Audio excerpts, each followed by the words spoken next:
3 avril 2011. Wassis est à l'hôpital depuis 2 mois. Ça ne va pas du tout. Je suis inquiète et triste. Je capoterais comme elle si je devais être là moi aussi. Mais que peut-on faire alors? Je ne peux pas faire comme si tout était beau, tout est correct. Ma famille est atteinte de la maladie de Huntington. Mes moments de joie sont aussitôt assombris par le doute, la crainte, la tristesse qu'engendre cette terrible maladie. J'essaie de vivre pour mes enfants, mon mari et Lucas, mon petit-fils. Avec eux, je me montre forte et courageuse, je le dois. Ils ignorent ou devinent mes tourments intérieurs. C'est ma raison d'être, ma famille, mon univers à moi. Les autres inquiétudes, c'est plus par rapport à mes enfants. Je serais très malheureux en fait, j'ose pas imaginer comment je réagirais d'apprendre qu'une de mes filles, ou même que plusieurs de mes filles, vont développer la maladie parce qu'ils sont porteuses. Ça, je trouverais ça bien dur. Mais je peux pas vraiment anticiper ça. Je trouverais ça dur. Je me trouverais assez égoïste de dire, de crier sous les toits, là, je suis pas malade, non. Jamais que je vais pouvoir faire ça. Mon père, il est atteint. Ma soeur, j'ai des nièces, des neveux qui vont faire peut-être un jour leur test. Je vais tout le temps vivre avec cette maladie-là, sais-tu. Même si je suis pas atteint.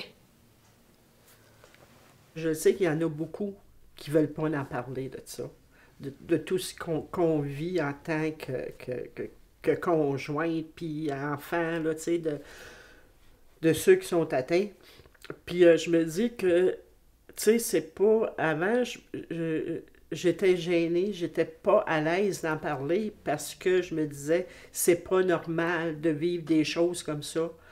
Mais je sais que, tu sais, pour plusieurs, oui, c'est normal parce que c'est la maladie qui fait ça.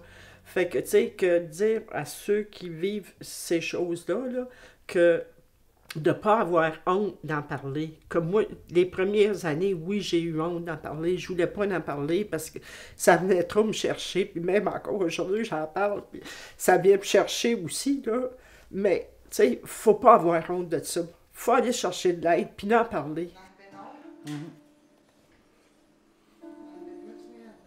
Karine, ben, son père est atteint. Puis quand j'ai su que c'était génétique, j'ai su que Karine, elle pouvait l'avoir une chance sur 2. C'est ça qui m'avait frappé, une chance sur 2. Tu sais, moi, je me rappelle, quand j'étais jeune, je jouais à pile ou face. Quand je perdais, ben, je me disais, ah, c'est pas grave, tu sais. Mais là, quand c'est la maladie, ta vie qui est en jeu, puis qu'on te dit que tu as une chance sur 2, 50%, hop, là, tu crois que c'était pas beaucoup de chance. Qu'on faisait des choses qu'on faisait pas auparavant, genre comme jouer au poker, gambler. Tu sais, on s'évadait à quelque part. On se créait un autre mal pour pouvoir oublier ce mal-là. À un moment donné, je pense que c'était moi qui voulais plus faire le test parce que, oups, des fois, on se pose des questions, tu sais, avec notre cœur. Dans la réalité, on a une vie quand même, un travail. Tu sais, si Karine est malade, oublie le travail, là. C'est moi qui vais devoir travailler plus. Puis comment je vais faire pour travailler si elle est malade aussi, qui va s'en occuper, puis... C'est 2 ans que j'ai gardé ces questionnements en dedans de moi-même, puis je regrette un peu d'avoir entendu autant de temps avant d'en discuter à elle, parce que c'était elle, nous, le plus important, enfin. C'est ça aussi notre inquiétude, notre manque d'inquiétude, là. C'est mes petits-enfants, sont-ils atteints, eux autres, là? Mes enfants qui n'ont pas passé le test, est-ce qu'ils l'ont ou ils l'ont pas? Veux pas. Ça travaille en moi. Veux pas. Ça m'inquiète. C'est ça, mon inquiétude. Inquiétude que ma fille retombe Elle a fait une psychose majeure.